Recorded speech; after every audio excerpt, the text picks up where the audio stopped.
사람의 인생을 돌아보면요, 두 생각에 크게 두 종류로 나눌 수가 있습니다. 첫 번째는 현재의 기준으로, 지금의 기준으로 과거에 매여 살아가는 그런 삶을 살아가는 사람이 있습니다. 현재에는 문제가 없는데 과거의 문제 때문에 현재를 힘들게 괴로워하며 살아간다라는 것입니다. 그리고 또 다른 한 사람은요, 현재보다는 미래를 살아가는, 미래의 소망을 가지고 살아가는 사람이 있습니다. 과거는 힘들었고 오늘은, 현재는 힘들지만 그러나 미래를 바라보며 소망의 하나님을 바라보며 하나님께서 역사하실 것이라는 믿음을 가지고 현재의 힘듦보다 미래의 소망의 날을 바라보며 은혜의 날을, 감사의 날을 바라보며 오늘을 살아가는 사람이 있다라는 것입니다.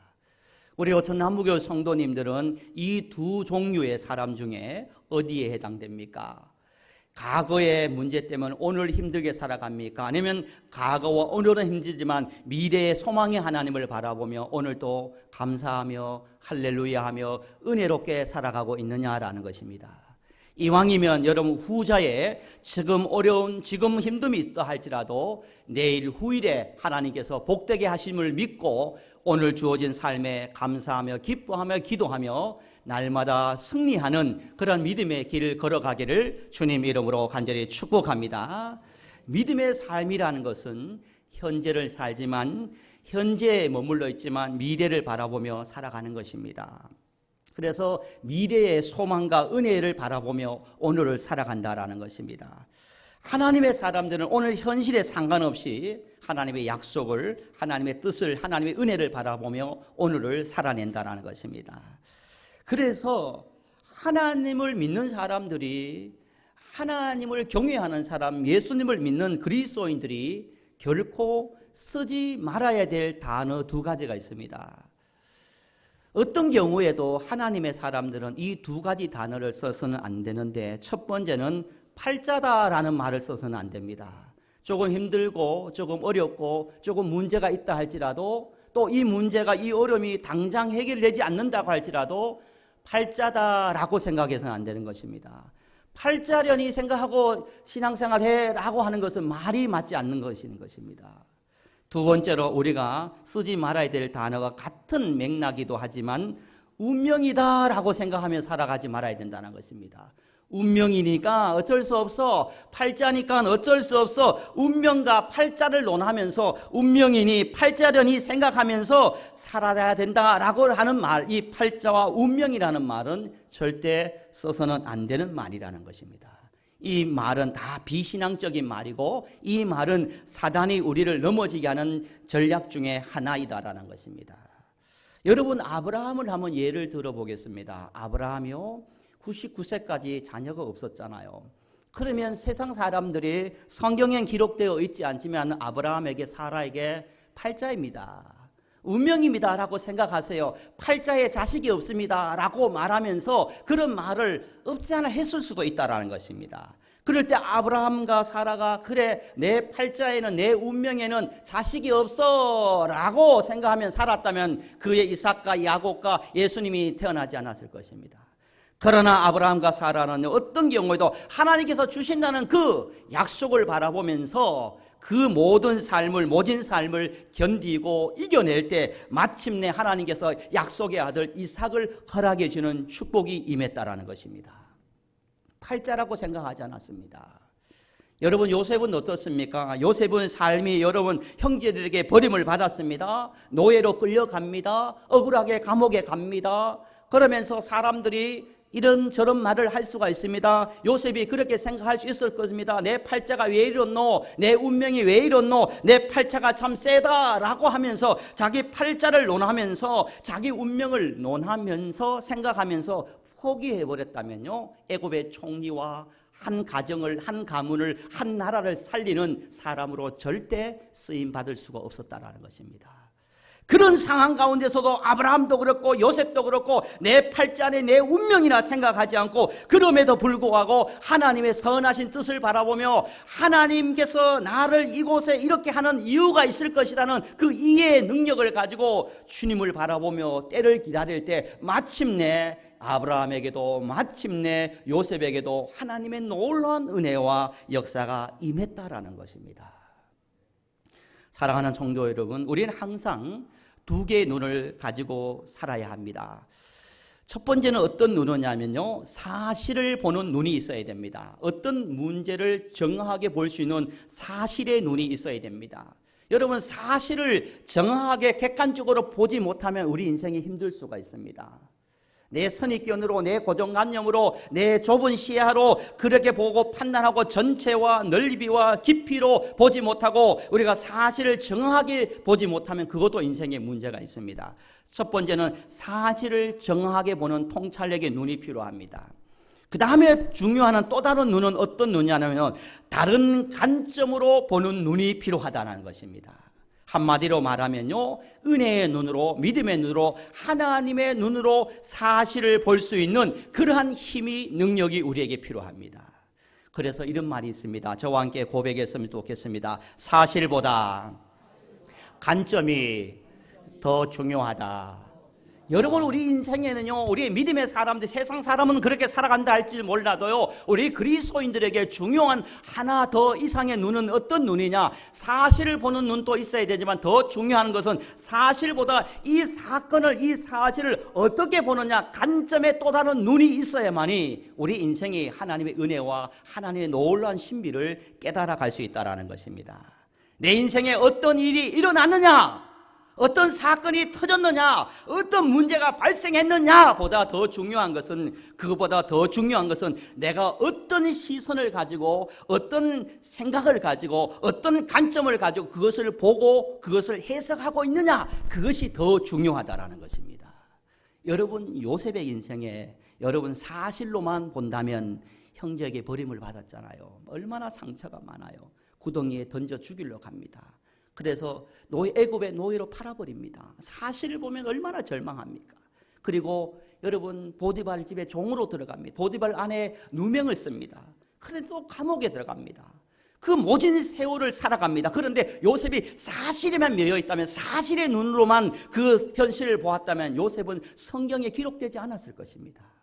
그러나 요셉은 사실보다 하나님께서 그 수년 전에 요셉에게 꿈을 주었던 그 꿈을 바라보면서 그 약속의 말씀을 붙들고 있었기 때문에 사실을 뛰어넘는 하나님의 관점으로 그 모진 힘듦을 견뎌내고 이겨낼 수 있는 힘과 능력이 임했다라는 것입니다.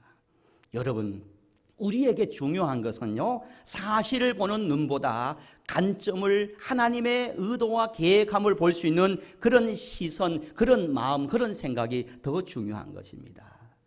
한 가지 예를 더 들면 가나안 땅을 40일 동안 정탐하고 돌아온 그들이 보고를 합니다. 여러분, 10명의 지파, 10명의 사람들이 사실에 근거하여 정확한 판단과 정확한 조사를 해서 정확한 실수하지 않게 사실을 보고합니다.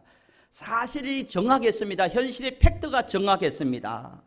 그들의 보고는요, 그들은 성읍 견고하고 장대하고 그들에 비하면 우리 이스라엘은 메뚜기와 같다라고 말합니다. 팩트가 정확합니다. 그런데요, 여호수아와 갈렙은요, 이 사실을 보는 눈 플러스 어떤 눈이 있었냐면요, 하나님의 관점으로, 믿음으로의 눈으로 현실을 보는 그런 눈 또한 있었다라는 것입니다. 그래서 여호수아와 갈렙은요, 믿음의 눈으로 보니까요, 하나님이 주신 약속을 붙잡고 보니까요, 그들은 우리의 밥이다라는 말씀을 하고 있습니다. 여러분, 이것이 바로 여호수아와 갈렙이 또 다른 눈을 가지고 있었다라는 것입니다. 사단은 우리에게 이렇게 공격해요. 우리가 믿음이 약하면요, 이 시야는 자꾸 약해져요. 사단은요, 사실만 보게 합니다.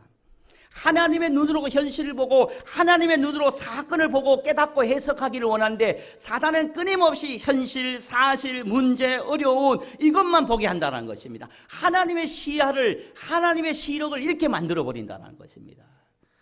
그러나 우리는요, 성령 충만해야 되고요, 늘 은혜 충만해야 되고 늘 깨어 있어야 될 부분이 왜 깨어 있어야 되냐? 우리가 사실을 보는 눈과 또 하나님의 관점으로 볼 수 있는 눈, 그 시력을 가지기 위해 늘 깨어 있어야 된다는 것입니다. 여러분, 그럴 때만이 우리는 오늘 이 삶을, 우리의 문제를, 우리의 어려움을 견뎌내고 감당할 수 있는 힘이 거기서부터 샘솟듯 올라온다는 것입니다. 오늘 본문은요, 지난주에 이어서 사도 바울의 이야기입니다. 사도 바울은 신앙의 능력, 이런 능력을 받았습니다. 내게 능력 주시는 자 안에서 내가 모든 것을 할 수 있다. 여러분 13절 말씀을 죄송하지만 우리 한번 함께 다 같이 합독했으면 좋겠습니다. 13절입니다. 시작. 내게 능력 주시는 자 안에서 내가 모든 것을 할 수 있느니라. 첫 번째로 사도 바울은 내게 능력 주시는 자 안에서 내가 모든 것을 할 수 있습니다 라고 했을 때 첫 번째 능력은 이 옥문이 열려지고 죽은 자가 살아나고 안진병이가 일어나고 갑자기 기도할 때 하늘에서 로또 당첨이 되는 그런 능력이, 병든 자가 갑자기 치료해주는 그런 능력이 아니고, 사도 바울이 받았던 능력은 어떤 능력이었냐? 이 로마의 차디찬 감옥에 억울하게 갇혀져 있는 이 현실, 어둠 가운데, 강야 가운데, 불편한 가운데, 연약 가운데 있는 이 상황이 이해되는 능력을 받았다는 것입니다. 하나님이 이런 이유가 있어서, 하나님이 이런 계획하심이 있어, 하나님이 이런 뜻이 있어서 나를 이곳에 보내셨구나 라는 모든 상황이 눈이 열리는 것처럼 다 이해되는 은혜와 능력을 받았다는 것입니다. 두 번째로 사도 바울은 어떤 능력을 받았느냐? 내게 능력 주시는 자 안에서 내가 모든 것을 할 수 있다라는 두 번째 능력, 오늘 이 시간에 우리가 받아야 될 능력이고요, 우리가 사모해야 될 능력이고, 우리 모든 성도님 이런 능력을 겸비했으면 좋겠습니다. 남들이 하지 못하는 방언을 하고 예언을 하고 또 어떤 신유의 은사, 그런 능력이 아니라 오늘 사도 바울이 두 번째로 받았던 능력은 어떤 능력이었느냐? 저와 함께 고백하고 선포했으면 좋겠습니다. 모든 것을 감당할 수 있는 능력. 할렐루야. 아멘. 여러분, 사도 바울이 두 번째로 받았던 능력은 어떤 능력이었느냐면은 이 모든 것을, 이 모든 상황을 감당할 수 있는, 견딜 수 있는 능력을 받았다라는 것입니다. 이해의 능력을 받았고 감당할 수 있는 능력을 받았다라는 것입니다. 여러분, 사도 바울은요, 복음을 전하다가요, 너무나 몸이 체력적으로 너무나 약골이 되었습니다. 그래서 그 약골 상태에서 감옥에, 로마 감옥에 갇혀져 있습니다. 그 감옥 생활이 얼마나 힘들겠습니까? 로마에 가려는 그 복음이 차단되고 감옥 신세를 겪고 있습니다. 그리고 들려오는 소식, 빌립보 교회가 갈등이 일어나고 분란이 일어났다는 것입니다.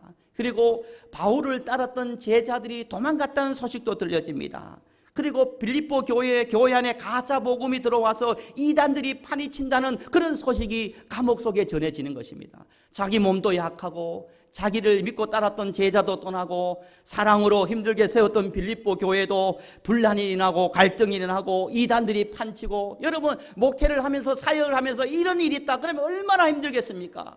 자기도 연약하고 자기도 병들었는데 자기의 계획도 이제는 없어져 버리고 지나온 헌신했던 모든 그 삶의 흔적이 엉망이 되어질 그런 상황이었다는 것. 한마디로 사방에 우겨쌈을 당했다는 것입니다. 동서남북 모든 문이 막혔다는 것입니다. 뭐 하나 되는 것이 하나도 없다는 것입니다. 한마디로 너무 힘든 상황이라는 것입니다. 정말 하늘에서 로또 한번 대박 났으면 좋겠다는 그런 마음이 바로 바울의 마음이었을 것입니다. 그런 처지와 그런 상황 가운데 바울은 하나님께 기도하는 것입니다. 하나님, 내게 능력 주시는 자 안에서 내가 모든 것을 할 수 있습니다 라고 하나님께 기도합니다. 바울이 원했던 기도는요, 바울이 원했던 능력은요, 오병이어의 같은, 만나와 메추라의 같은 그런 홍해가 갈라지는, 죽은 자가 살아나는 그런 능력이 아니었습니다. 바울이 오늘 받았던 능력은 어떤 능력이었습니까? 모든 상황 가운데 여러분, 이 모든 것을 넉넉히 감당할 수 있는, 견딜 수 있는 능력이었습니다. 여러분, 12절 말씀을 한번 읽어볼까요? 12절 말씀입니다. 시작. 나는 비천에 처할 줄도 알고 풍부에 처할 줄도 알아. 모든 일고 배부른가 배고픔과 풍부와 궁핍하여 처할 줄 아는 일체의 비결을 배우노라. 할렐루야. 바울은요, 이런 능력을 받았는 거예요. 배고픔에도요, 비천에도요, 힘듦에도, 어려움에도, 문제에도, 고난에도요, 오해에도요, 절망이도, 힘듦이든요, 오해든 섭섭함이든 이 모든 상황 가운데서도 이 모든 것을 잘 감당할 수 있는, 잘 견딜 수 있는 능력을 받게 되었다는 것입니다. 얼마나 큰 능력입니까? 내게 능력 주시는 자 안에서 주님, 나는 감당할 수 있을 것입니다. 주님께서 내게 능력 주신다면, 주님께서 내게 은혜 주신다면 이 어려움을, 이 힘듦을 내가 감당할 수 있을 것 같아요. 하나님 내게 능력 주신다면 내가 이 힘듦을 견뎌낼 수 있을 것 같아요 라고 하면서 주님께서 능력 주신다면 내가 이 능력으로 감당할 수 있습니다 라고 선포하고 고백하고 있다는 것입니다. 사랑하는 성도 여러분, 하나님의 능력을 받아서, 하나님의 은혜를 받아서 잘 감당하고 잘 견딜 수 있는 그런 능력의 그리스도인 되기를 주님의 이름으로 간절히 축복합니다. 이것이 복음의 능력이고 진짜 신앙이고 건강한 신앙이고 성숙한 신앙이라는 것입니다. 홍해를 가르지 않아도 됩니다. 죽은 자를 살리지 않아도 됩니다. 안진병이를 일으키는 능력이 없어도 됩니다. 방언을 하는, 예언을 하는 능력이 없어도 됩니다. 하늘의 메추라기가 만나가 내리게 하는 능력이 없어도 됩니다. 그러나 우리에게 어떤 능력이 있습니까? 모든 상황에서 내가 감당할 수 있는 능력, 이것이 최고의 능력이고 최고의 축복이 될 줄 믿습니다. 할 수 있다. 할 수 있다. 이 말은요, 두 가지가 의미가 있습니다. 할 수 있다고 했을 때 이 말은 무거운 바위를 들어올 수 있는 힘이, 무거운 바위를 들어올 수 있는, 할 수 있다는 그런 의미도 있지만 또 다른 의미가 있습니다. 이 무거운 바위에 깔려 있을 때 구조대가 올 때까지 참고 견디고 감당할 수 있는 힘도 또 다른 능력이라는 것입니다. 우리는 대부분 전자에 매여 있습니다. 하나님 힘을 주셔서 이 바위를 던져버리게 해주세요. 이런 능력을 주세요. 여기에 초점을 맞춰져 있지만 여러분, 후자에 하나님의 도움이 임할 때까지, 하나님의 은혜가 임할 때까지, 구조대가 올 때까지 하나님 참고 견뎌낼 수 있는 은혜와 능력을 주세요. 이것이 여러분 성숙한 하나님께서 원하는 능력 중에 능력이라는 것입니다. 여러분 신앙생활 어떻게 하고 계십니까? 여러분 사도 바울은요, 이 능력을 받았습니다. 로마 감옥 속에서요, 하나님 이해할 수 있는, 이 모든 상황을 이해할 수 있는 능력을 주시고, 하나님 또 다른 능력은 내가 이 모든 상황을 견디고 감당할 수 있는 능력을 주시옵소서. 이 두 가지 능력을 받을 때요, 사도 바울은 이 로마 감옥이 출발점이 되었습니다. 그 이후에 여러분 사도행전에 놀라운 하나님의 역사가 임하는 것입니다. 최고의 능력, 최고의 은혜는 견디는 거, 감당하는 능력이라는 것입니다. 국민학교 시절에요, 지금은 초등학교지만은 제가 안동 와룡 이하 국민학교를 나왔습니다. 깡촌에서 나왔는데요, 국민학교에 가을 운동회 때 아직도 기억에 나는 대회가 있는데 뭐냐면요, 동대표들이 나왔습니다. 저희 동대표는 주하, 이하, 이상 이렇게 되어 있습니다. 주하, 이하, 이상 이렇게 되어 있는데요, 이 주하, 이하, 이상이 뭐냐면요, 부산에서 청량리가 가장 중심이 되는 지역이 우리 이하고 이상입니다. 조금 높은 데 이하고 조금 낮은 데 이하라고 이름을 지었습니다. 거기 복판에 있는 가운데 있는 학교가 우리 이하 문천 초등학교인데, 거기서 가을 국민학교 때 운동회를 하면 마지막 순서가 뭐냐면 동대표가 나와서 모래 주머니를 들고 이렇게 서 있는 것입니다. 웃으신 분은 그런 추억이 있는 거, 우리 학교만 있는 게 아니잖아, 그죠? 모래 주머니를 들고 이렇게 있습니다. 그런데 거기 보면 모래 주머니가 한 20kg, 30kg 정도 되잖아요. 그런데 5분 지나면요, 바다바다바다 뜹니다. 얼굴에 땀방울이 막 흐릅니다. 그래서 끝까지 막 안 넘어지라, 안 떨어지라 끝까지 용을 쓰고 힘씁니다. 옆에 마을 대표들이, 마을 사람들이, 국민학생들이 이겨라, 참아라, 견디라, 감당해라, 아자 막 응원을 합니다. 내려올라고 다시 올리고 다시 올리고. 여기서 승리자는 어떤 승리자냐면 끝까지 견디는 것이 승리자인 것입니다.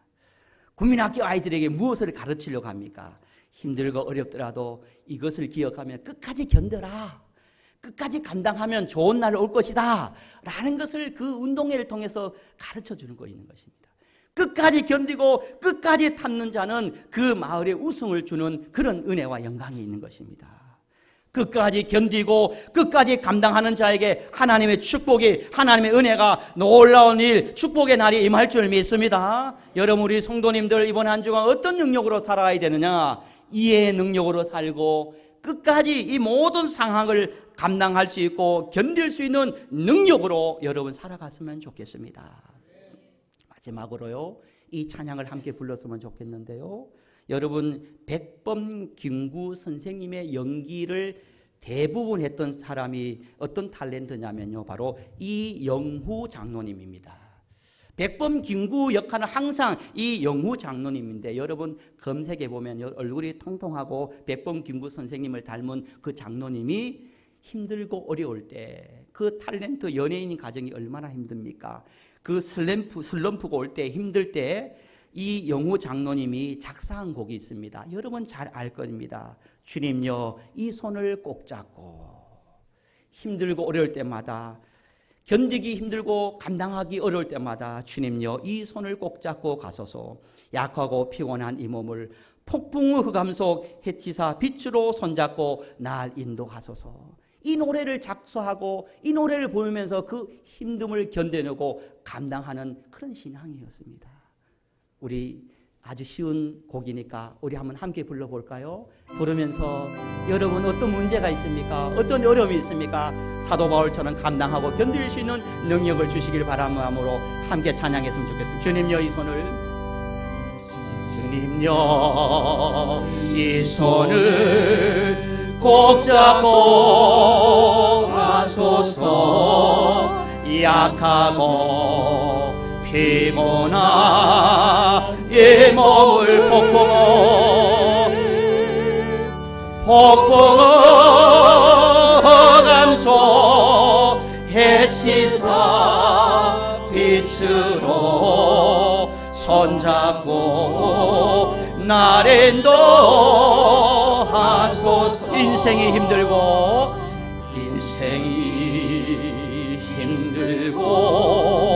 고난이 겹칠 때에 주님여, 날 도와주소서.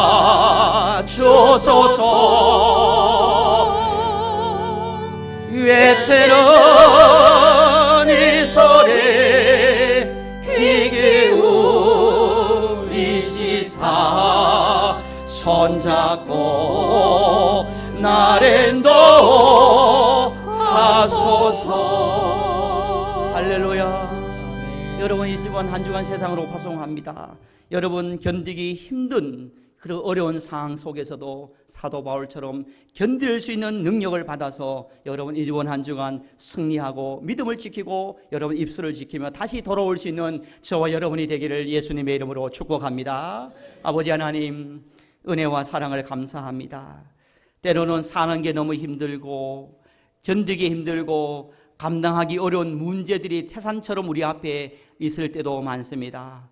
지금까지 삶을 돌아보면 그 험악하고 힘든 나그네 인생을 어떻게 살아왔을까라고 할 만큼 우리 인생에 많은 어려움, 힘듦이 있었지만 그러나 그때마다 하나님의 은혜와 능력으로 아버지 잘 감당하고 견디고 여기까지 왔습니다. 모든 것이 은혜입니다. 아버지 하나님, 우리 바울도 아버지 로마를 향한 그 열정이 있었지만 아버지 억울하게 감옥에 갇혀서 돌아온 빌립보 교회도 많은 갈등과 어려움이 있어서 이제는 끝났다, 포기하자, 이제는 안 된다 라고 모든 것이 다 한순간에 무너지는 상황 가운데서도 사도 바울은 하나님 이해할 수 있는 능력을 주시고 하나님 감당할 수 있는 능력을 주셔서 이 또한 지나갑니다 라는 믿음을 가지고 새롭게 이루시고 행하실 주님을 바라보며 포기하지 않고 일어날 때 로마가 복음화되는 하나님의 기적이 축복이 임하였습니다. 사람이 할 수 없는 것 하나님이 하실 수 있을 줄 믿습니다. 포기하지 않고 끝까지 감당하고 견딜 때 마침내 은혜가 우리 모든 성도님에게 임할 줄 믿습니다. 우리 모든 성도님에게 이해의 능력을 더하여 주시고 우리 모든 성도님에게 견디고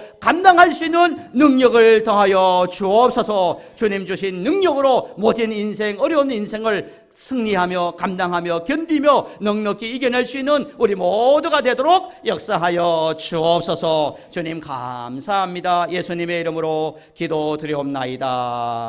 아멘.